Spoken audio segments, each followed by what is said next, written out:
Good morning 9th class student. बेटा आज हम लोग स्टार्ट कर रहे हैं हमारे सोशल साइंस के इकोनॉमिक्स का chapter number 2। The name of the chapter is people as resource, है ना। पीपल को हम मतलब लोगों को हम कैसे एक रिसोर्स के रूप में यूज़ करेंगे उसकी डिटेल हम आज इस चैप्टर के अंदर बेटा पढ़ेंगे, ठीक है। Human capital is the stock of skill and productive knowledge embodied in them, है ना। Human capital is the stock of skill. Human capital में क्या होता है, काफ़ी सारी स्किल्स होती हैं हर काम को करने के लिए, ठीक है। एंड प्रोडक्टिव नॉलेज, और क्या होता है उनमें प्रोडक्टिव नॉलेज भी होता है, किस चीज़ से हम कैसे किसी भी चीज़ को और आगे और अच्छा बना सकते हैं। Population become human capital when there is investment made in the form of education, training and medical care, है ना।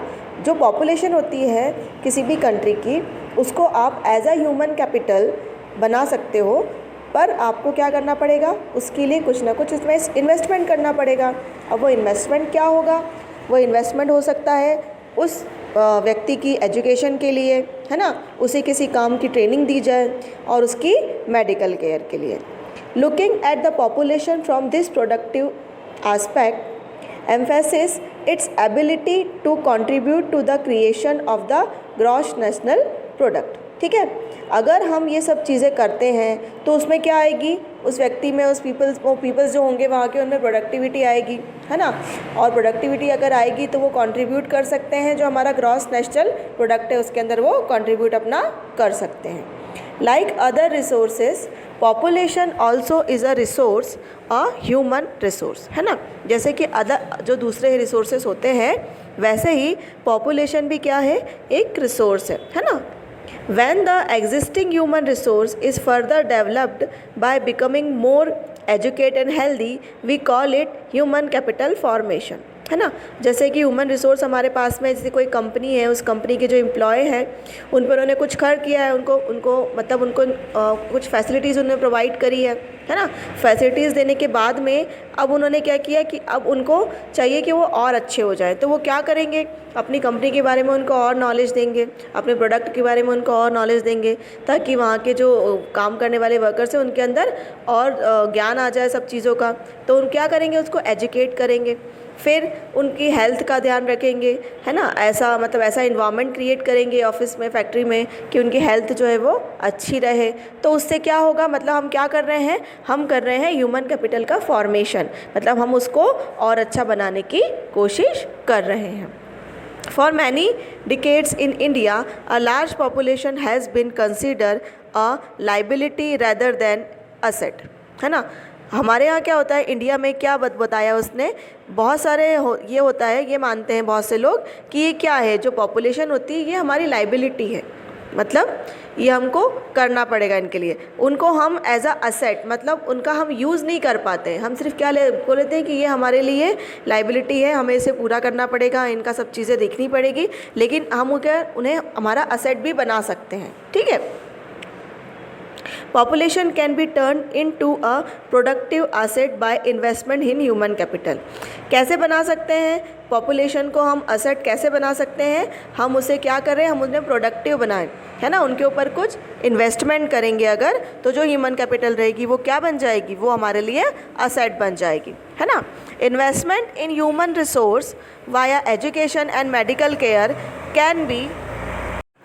Can give high rate of return in future, है ना। जो हम इन्वेस्ट करेंगे तो हम क्या मिलेगा, हमें उसका डबल मिलेगा फ्यूचर में, ठीक है। Countries like Japan have invested in human resource. जो जापान कंट्री होती है वो क्या है, वो भी क्या करती है, ह्यूमन रिसोर्स में इन्वेस्ट करती है, ठीक है। They did not have any natural resource, they import the natural resource needed in their country. जो जापान है बेटा, उनके पास में कोई भी नेचुरल रिसोर्सेज वहाँ पर अवेलेबल नहीं है, उन्हें जो भी नेचुरल चीज़ें हैं वो बाहर से जो है वो इम्पोर्ट करनी पड़ती है। The various activities have been classified into 3 main sector, है ना। जो दूसरी एक्टिविटीज़ है बेटा हैं, उन्हें हम बेटा 3 कैटेगरीज में डिवाइड कर सकते हैं। सबसे पहली होती है प्राइमरी, दूसरी होती है सेकेंडरी, और थर्ड होती है हमारी टायरेटरी, है ना। तो प्राइमरी सेक्टर क्या होगा? Primary sector includes agriculture, forestry, animal husbandry, fishing, है ना, poetry farming and meaning and quarrying. तो प्राइमरी सेक्टर में क्या क्या आ जाएगा? एग्रीकल्चर मेन है हमारा, फॉरेस्ट जो है वो मेन है, एनिमल्स का ध्यान रखना वो भी हमारे लिए मेन है, उसके बाद हम बातेंगे फिशिंग की, है ना, पोएट्री फार्मिंग, है ना, पोएट्री फार्मिंग जहाँ पे मुर्गी पालन किया जाता है ना, मीनिंग एंड क्वेरिंग जहाँ पे हमें क्वेरिंग करें, है ना, मीनिंग करें। अब manufacturing is included in the secondary sector, this activity add value to the national income, है ना। अब सेकंड क्या आता है? सेकेंडरी सेक्टर में क्या आता है बेटा? मैन्युफैक्चरिंग। जो भी चीज़ें हमारे पास हैं उनको हमें क्या करना पड़ेगा? मैन्युफैक्चर्ड करना पड़ेगा। पहले तो उनकी मैन्युफैक्चरिंग प्रॉपर तरीके से नहीं होगी तो दिक्कत आएगी, है ना। तो ये कौन सी आ जाती है? ये सेकेंडरी सेक्टर इंक्लूड हो जाता है इसमें। अब यहाँ पर हमें क्या लगती है? मैन्युफैक्चरिंग करने में हमें क्या लगेगा? हमें यहाँ पर मनी लगेगी, तो नेशनल इनकम जो होती है वो इससे क्या होगी? प्रभावित होगी। फिर trade, transport, communication, banking, education, health, tourism services, insurance etcetera are included in the territory sector, है ना। टेरिटरी सेक्टर में कौन कौन चीज़ आएगी? ट्रांसपोर्ट, जो भी मैन्युफैक्चर उसका ट्रांसपोर्टेशन, जो कम्युनिकेशन उसके लिए लग रही है वो, बैंकिंग, एजुकेशन, हेल्थ, ये सब काय में आ जाएगी? टेरिटरी सेक्टर के अंदर आ जाएगी।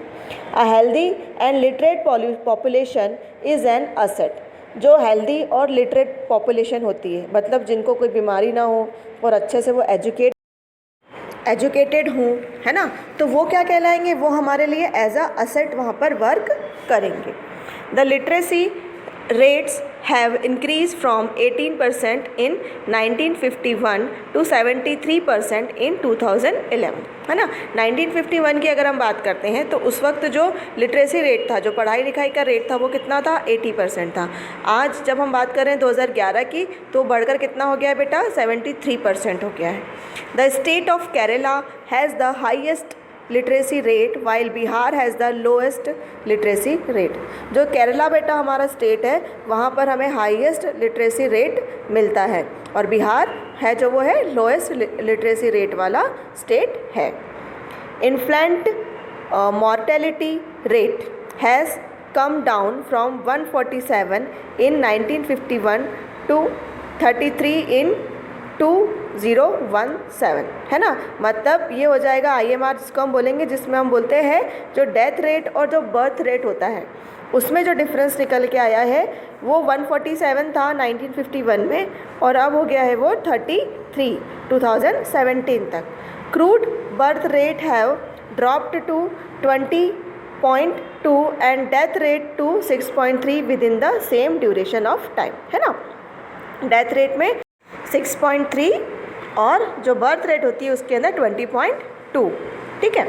इन case of rural area there is a seasonal and disguised unemployment. Urban areas have mostly educated unemployment, है ना।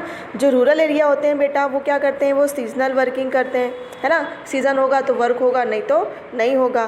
फिर कुछ लोग उन्हें डिसगाइड भी कर देते हैं, ठीक है।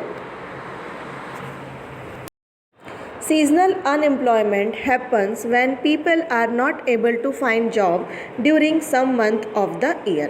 Seasonal unemployment हम किसे बोलेंगे कि जो लोग होते हैं, कुछ लोग ऐसे होते हैं बेटा जो काम करने वाले, जो मजदूर टाइप के जो लोग होते हैं, वो होता है कि वो अपने सीजनल कुछ मंथ ऐसे होते हैं ईयर में जहाँ पर उन्हें जॉब नहीं मिल पाती है।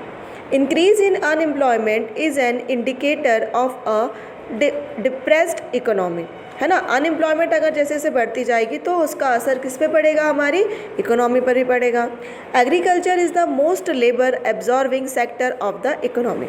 सबसे ज़्यादा इकोनॉमी अगर बात करें इकोनॉमी में तो सबसे ज़्यादा जो लेबर सेक्टर यूज़ किया जाता है वो यूज़ किया जाता है बेटा एग्रीकल्चर में। एग्रीकल्चर एक ऐसा अगर सेक्टर है जहाँ पर लेबर ज़्यादा लगती है काम करने के लिए, ठीक है। इन the secondary sector small scale manufacturing is the most labour absorbing. अब जो सेकेंडरी सेक्टर की बात करेंगे, एग्रीकल्चर तो हमारा प्राइमरी सेक्टर था, अब अगर हम बात करें कि सेकेंडरी सेक्टर में, तो सेकेंडरी सेक्टर में बेटा जो स्मॉल स्केल मैन्युफैक्चरिंग कंपनियां रहती हैं वहाँ पर जो लेबर्स होती है, वहाँ पर जो रिक्वायरमेंट होती है लेबर्स की वो ज़्यादा होती है, ठीक है। उसके बाद अगर हम बात करें in case of the tertiary sector various new services are now appearing like biotechnology, information technology and so on. अगर हम बात करें टर्शियरी सेक्टर की तो उसके अंदर कौन कौन से ऑप्शन थे बेटा? उसके अंदर हमारे आ रहे थे कि transportation, communication, banking, education, health, tourism service, insurance और ट्रेड आ रहे थे, है ना। तो वहाँ पर क्या होगा? वहाँ पर हमें ये होगा कि जो नई सर्विसेज है वो वहाँ पर जनरेट होगी। बायोटेक्नोलॉजी में सर्विसेज मिलेगी लोगों को, इंफॉर्मेशन टेक्नोलॉजी में मिलेगी, और भी काफ़ी सारे ऐसे हो सकते हैं जहाँ पर इन्हें सर्विसेज मिल जाए। लेकिन सबसे ज़्यादा लेबर एब्जॉर्बिंग होता है बेटा एग्रीकल्चर सेक्टर, जो कि हमारा प्राइमरी सेक्टर है, क्योंकि फूड तो सबको चाहिए। फूड तभी आएगा जब एग्रीकल्चर सेक्टर डेवलप होगा। अगर एग्रीकल्चर सेक्टर जो डेवलप नहीं होगा तो अच्छी क्वालिटी का, जो हम बोल सकते हैं अच्छी क्वालिटी के जो ग्रेन्स है वो हमें नहीं मिल पाएंगे, और अच्छी क्वालिटी के ग्रेन्स अगर नहीं मिलेंगे तो उन्हें खाकर हमारी हेल्थ पर उसका इफ़ेक्ट होगा। हेल्थ पर इफ़ेक्ट होगा तो फिर वहाँ पर अगर हेल्थ पे इफ़ेक्ट होता है तो फिर इकोनॉमी पर हमारा इफ़ेक्ट बैठेगा। क्योंकि अगर हमारे पीपल एज ए रिसोर्स जो हम बात कर रहे हैं इस चैप्टर की, तो इसमें हम क्या बात बताने की कोशिश कर रहे हैं कि हमारे जो इकोनॉमी को अगर हमें बढ़ाना है तो हमें क्या करना पड़ेगा? जितने भी लोग रह रहे हैं हमारी कंट्री में या किसी भी कंट्री में, उन्हें वहाँ पर उन पीपल को अच्छी ट्रेनिंग देनी होगी, अच्छा एजुकेट करना होगा, उनकी हेल्थ का अच्छे से ध्यान रखना होगा, है ना। उनको अच्छी ट्रेनिंग देनी होगी ताकि वो वहाँ पर ऐसा वर्क कर सके जिससे क्या हो, कंट्री डेवलप्ड हो। अगर डेवलप्ड होगी कंट्री तो क्या मिलेगा? इकोनॉमी अच्छी हो जाएगी। इकोनॉमी अच्छी हो जाएगी तो देश अच्छा हो जाएगा, कंट्री अच्छी हो जाएगी। ठीक है बेटा, तो यही इस चैप्टर में पूरा समझा दिया बेटा मैंने आज आपको। ये पूरा चैप्टर आज हमने रीड कर लिया है। जो इम्पॉर्टेंट पॉइंट्स है बेटा वो मैं आपको यहाँ पर डिस्कस कर रही हूँ, क्योंकि पूरा चैप्टर पढ़ पाना काफ़ी मुश्किल हो जाएगा। काफ़ी बड़ा चैप्टर रहते हैं सोशल साइंस के, और आप लोगों की बुक भी चेंज हो चुकी है ना। आप लोग मैंने उस दिन बताई थी 4 भागों में डिवाइड हो गई है। ठीक है, तो इसी वजह से मैं इम्पॉर्टेंट जो टॉपिक्स हैं उसके बारे में आपको यहाँ पर समझा दे रही हूँ। तो जो इम्पॉर्टेंट पॉइंट थे, मतलब जो पूरा कंक्लूज़न था इस चैप्टर का, वो हमने आज यहाँ पर पढ़ लिया है।